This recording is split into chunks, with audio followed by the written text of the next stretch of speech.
Hello, everybody. This is a little bit off topic to the genre of movies I usually do, but since Tom Hanks is an amazing actor, I decided to run this one. He has a new movie coming out from comingsoon.net from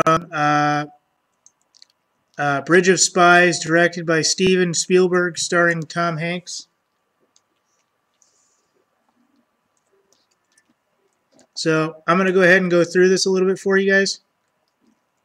This looks like an amazing story.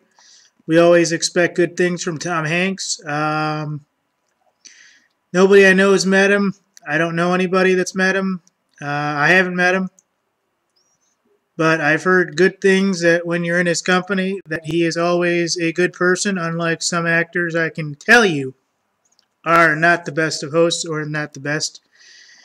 I've gotten to meet several, some at Comic-Con, some at various other events. Depends on who it is. One actress I can tell you,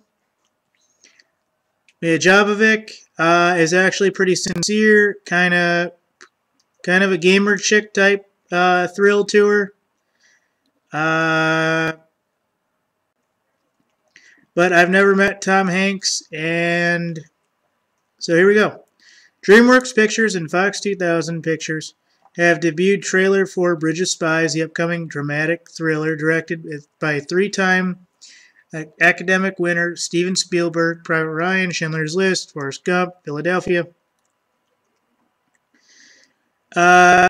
Set against the backdrop series of historic events, Bridge of Spies tells the story of James Donovan Hanks, Brooklyn lawyer who finds himself thrust in the center of the Cold War when CIA sends him in a near impossible task to negotiate with a captured American U-2 pilot. Hey, this is going to be a good one. Screenwriters Matt Charman and Ethan Cohen and Joel Cohen have woven this remarkable experience in Donovan's life into a story inspired by true events that captures the essence of a man who risked everything and vividly brings his personal journey to. So this is actually going to be pretty good. Let me play the trailer.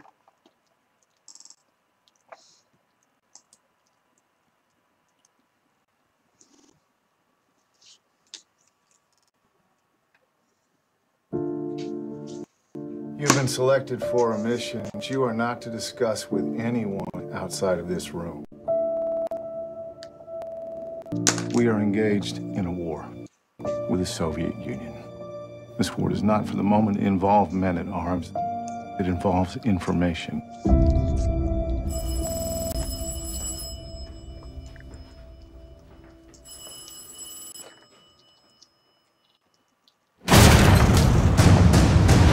Something important has come up. We got a Soviet spy.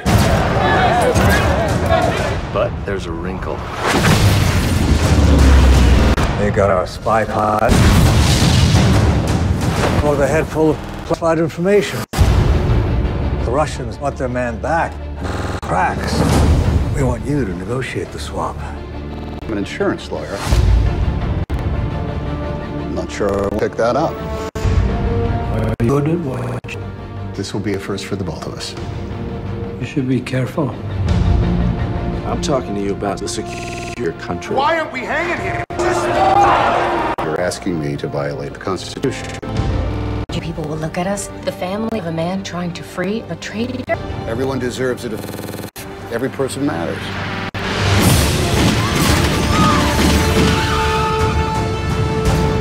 Where do they want this association?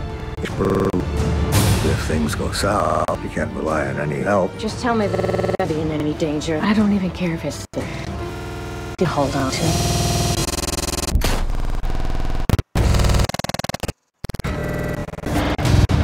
We need the conversation that's capped. People in my country consider this an act. What's the move when you don't know what the game is? The next mistake our countries make. Be the one.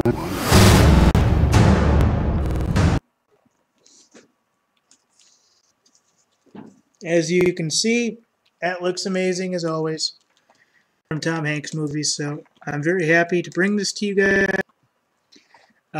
It is a little bit out of the ordinary. It isn't a Marvel. It isn't anything else. But I figured with Tom Hanks being the amazing actor he is in his movies, making all kinds of headway, and this being an amazing story, I would bring this to you.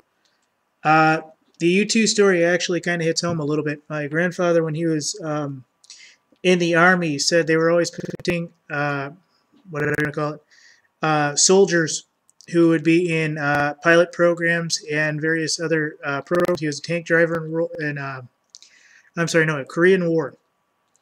And they were always trying to get him and other guys that would know the technical side of and the driving side to become not necessarily U2 pilots, but test pilots and various things like that. And one of the stories that I remember him telling about the time he died was one of the last times. This was at like a summer festival, so it actually kind of hits this time of year, and he died around June 4th, so this kind of hits home for me too, is that he was actually petitioned, or whatever you want to call it, to actually join the U2 program, and he had signed everything except for his last part where he signed to and it was about a month or two before his enlistment in the Army was up, and then he was going to go join the Air Force or whoever it was that was running the program. And then about a month later or so, something like that, this actually happened. And he had actually already been out of the military when it happened, supposedly. This is the story I heard. I was 9, 10. I was listening to it from a group of adults, so who knows exactly.